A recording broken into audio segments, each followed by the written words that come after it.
Sinbad, Sinbad si pelaut, gagah perkasa, tak kenal takut. Sinbad, Sinbad, Sinbad si pelaut, mengarungi laut demi laut. Ombak datang, gelombang mengganas, kapal layar pun terhempas sempat. Sinbad petualang tidaklah cemas, berjiwa besar dan berpikir cerdas.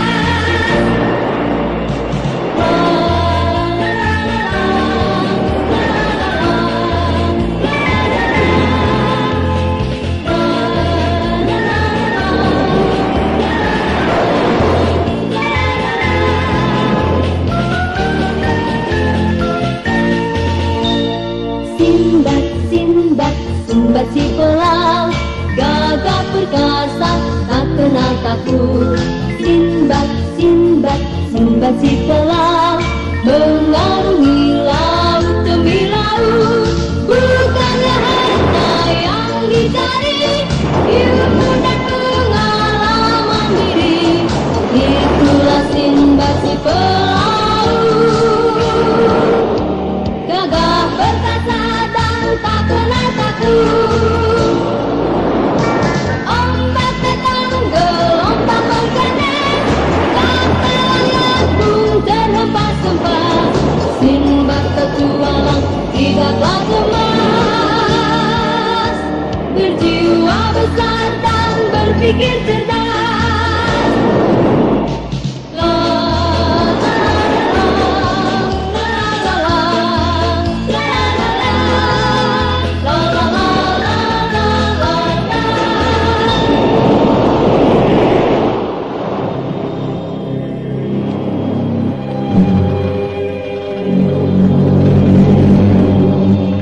Di suatu malam di bawah sinar bulan purnama, Sinbad, seorang saudagar kaya raya, berada di atas sebuah kapal dagangnya, meluncur tenang di atas samudra luas.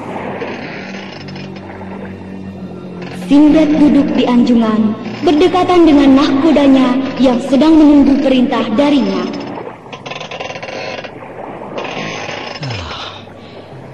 Sejak tadi aku memandang sekeliling, belum juga ada cahaya titik lampu yang tertangkap oleh teropongku. Juragan Sinbad, apakah Anda belum dapat menentukan tujuan kita? Terangkan sekali lagi, di mana posisi kita sekarang, nahkoda? Kita berada di tengah laut lepas, menuju selatan. Kalau kita merubah tujuan ke timur, esok pagi kita akan melihat daratan. Tapi kalau dirubah ke barat, daratan baru akan kita temui esok malam, Juragan. Kalau tujuan tetap ke selatan, sebaiknya kita tidak usah ke selatan, Juragan. Daratan nanti belum tentu dapat kita capai, meski kita berlayar sampai 4 hari. Tidak. Arah pelayaran lanjutkan terus ke selatan. Ini, ku beri tambahan 100 dinar emas. Tapi ingat, jangan merubah-rubah arah. Terus saja ke selatan. Nahkoda, sekarang aku akan istirahat di kamar. Bekerjalah seperti biasanya.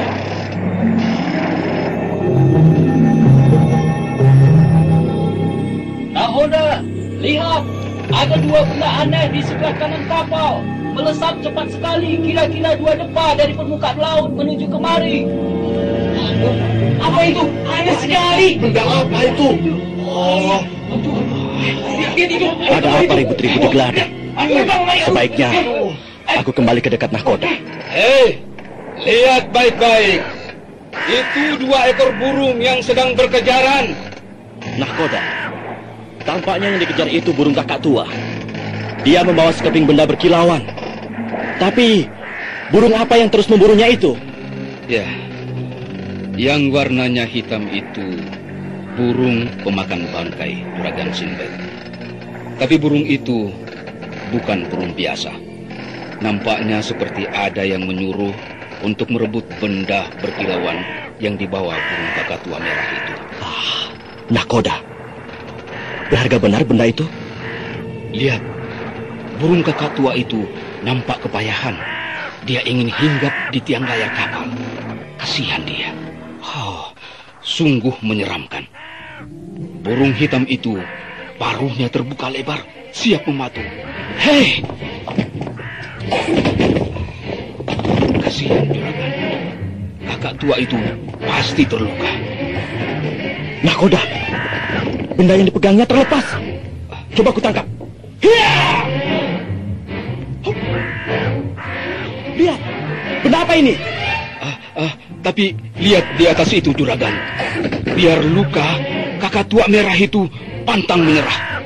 Dia masih mencegah si pemakan bangkai memburu benda miliknya. Gagah benar kakak tua itu.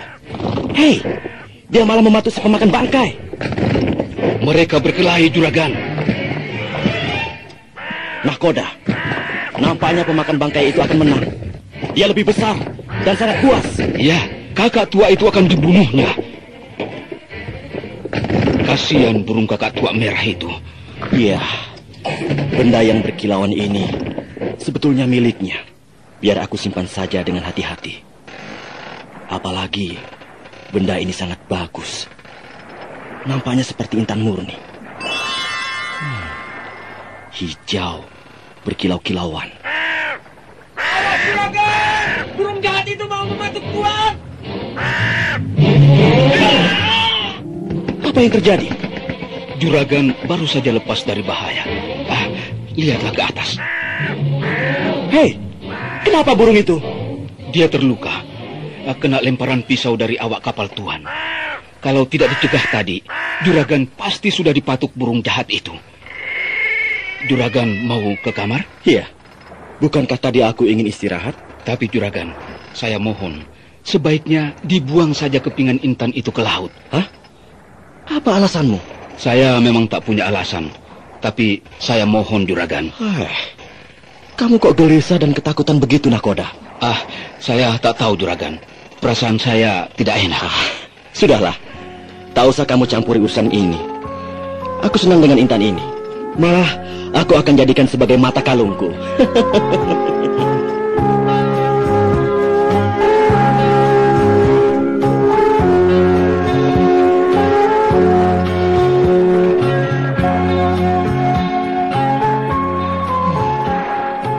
Apa sebab Nakoda ingin merubah arah kapal? Mengapa tampaknya dia selalu gelisah? Lebih-lebih sejak peristiwa 2 ekor burung itu. Sepertinya dia makin ketakutan.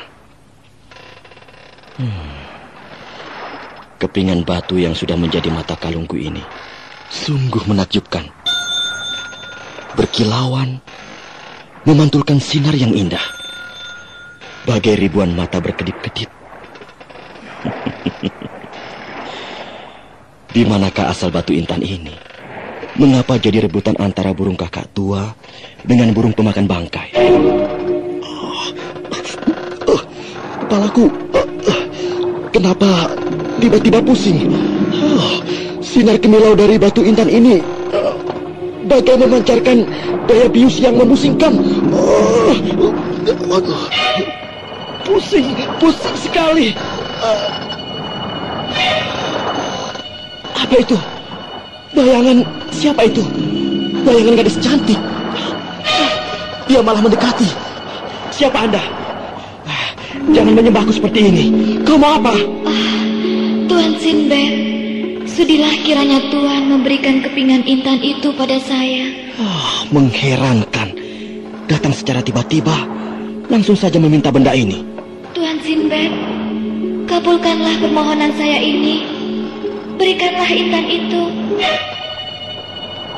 Hah? Dia lenyap. Aneh, seperti mimpi saja. Ada apa lagi ini? Siapakah gadis yang tadi? Bukan rupanya. Bayangan ini lain. Sosok tubuhnya besar, berpakaian hitam, wajahnya kasar dengan kumis dan jenggot. Hei! Dia menunjukku, mengancam. Apa maunya? Wah, dia juga lenyap. Pusingku pun tiba-tiba hilang. Aneh, Sebaiknya aku ceritakan pada Nakoda.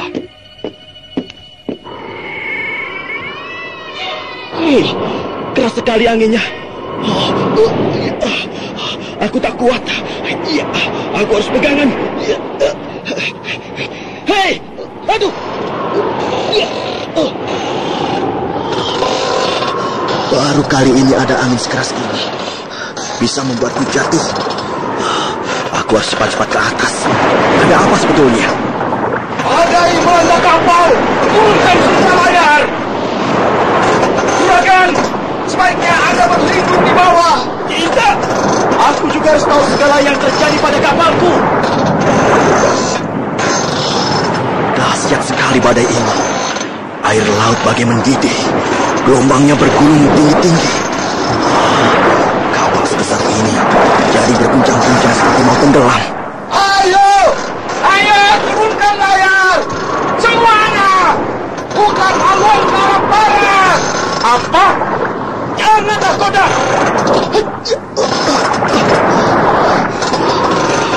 Wah, saya Juragan, demi keselamatan kita, haluan harus berubah. Jangan. Biarkan ditambah bayaran kalian. Buang kepingan intan itu. Awas, Juragan.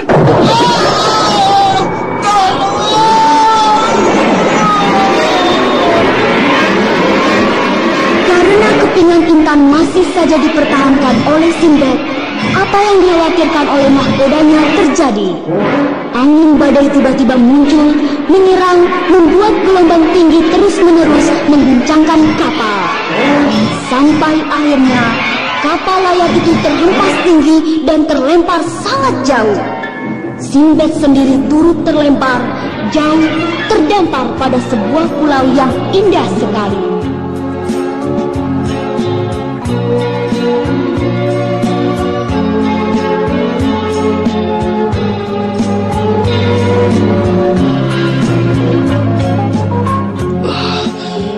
Di manakah aku ini? Udaranya nyaman. Rasa-rasanya tenang. Anginnya pun menerpa badanku dengan nikmat. Pantai apa ini namanya? Seingatku, belum pernah aku kemari. Indah nian. Pohon-pohon nyur tumbuh subur berjajar. Hei, di mana para awak kapalku? Sepi di sini. Di mana pula kapalku? Jangan-jangan sudah hancur semuanya dilanda badai. Tapi di mana sisa-sisanya?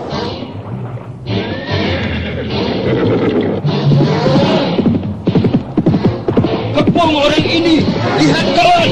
Lihat kalung yang dipakainya. Yang berpakaian hitam itu seperti yang muncul dalam bentuk bayangan ketika aku lagi pusing di kapal waktu itu. Jadi engkaulah pencurinya. Pasti. Siapakah Tuan? Dan mengapa menyebut saya pencuri? Ya, kamu benar-benar dungu. Sangat keterlaluan sampai tidak mengenal aku. Hei, Dungu. Beliau adalah juragan besar kami.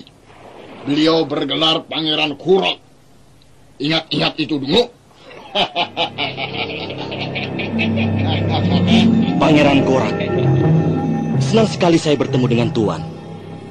Tapi saya tak dapat memahami tuduhan bahwa saya ini pencuri. Kepingan batu intan yang kau jadikan sebagai mata kalung itu adalah milikku. Kau tahu sekarang. Aku jadi penasaran. Ingin tahu rahasia kepingan intan ini. Biar aku bohongi dia. Tuan keliru, Pangeran Kurak. Intan ini milik saya sejak lama. Bukan hasil curian. Bangsat. Kau boleh pilih. Menyerahkan intan itu atau kau kehilangan kepala. Saya tak akan menyerahkan intan ini. Juga tak ingin kehilangan kepala. Bunuh dungu satu itu. Bunuh!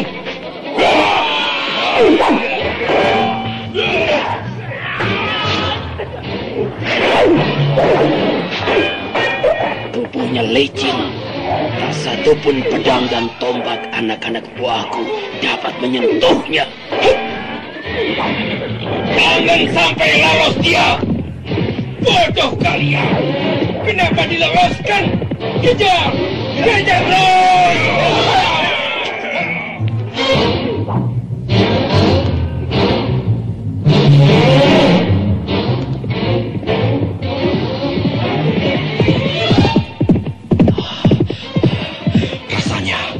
Aku perlu berhenti sebentar. Sesudah memacu kuda sekian lama. Dan nampaknya Pangeran Korak dan anak buahnya sudah tertinggal jauh atau malah tersesat. Bukankah yang kulihat di depan itu adalah sebuah kota? Kota apa itu? Jangan-jangan kota kekuasaannya Pangeran Korak pula. Bahaya kalau begitu. Seperti lepas dari mulut singa, lalu mendekati mulut buaya.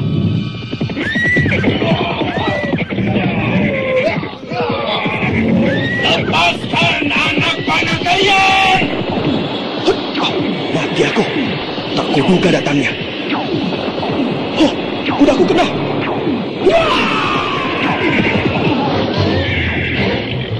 Sementara itu, tiba-tiba dari arah berlawanan melesat pula beberapa anak panah. Panah panah siapa lagi ini? Tertuju ke arah anak-anak buah si Korak. Oh, ada yang menolongku rupanya. Ya, pasti mereka lah yang sudah menolongku. Pasukan prajurit kerajaan nampaknya. Di antara mereka ada seorang gadis. Anggun sekali. Pasti dia cantik. Meski wajahnya ditutupi cadar. Pakaiannya serba merah. Pasti dia pula pemimpin pasukan itu.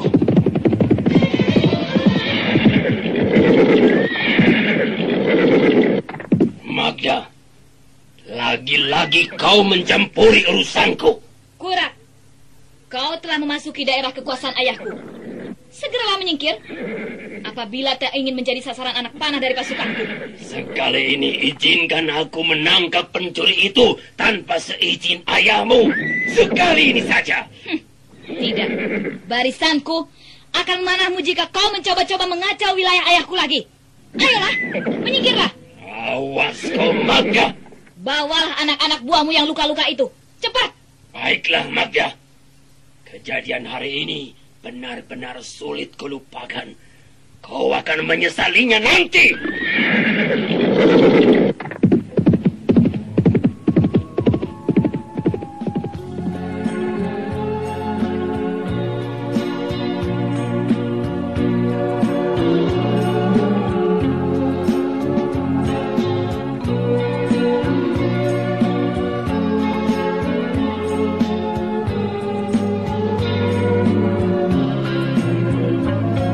Terima kasih Putri Magda. Kau dan pasukanmu telah menolongku dari kekejaman mereka. Tuhan yang Maha Pengasih masih melindungimu, Tuan. Sekarang ikutilah kami. Kau akan kuperkenalkan pada ayahku. Aku bersedia, Tuan Putri. Karena aku merasa berutang budi pada Anda semuanya.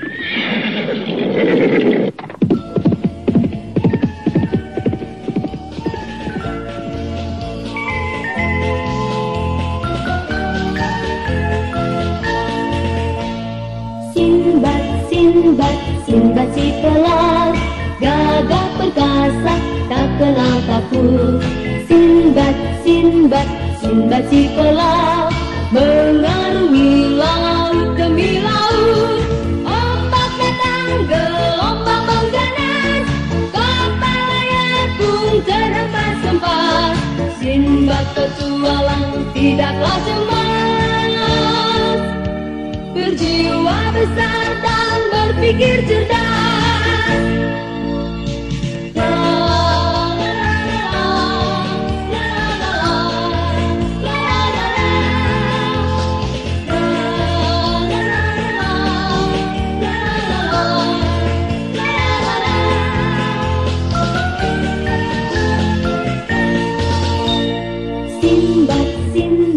Sinbad si pelaut, gagah perkasa, tak kenal takut.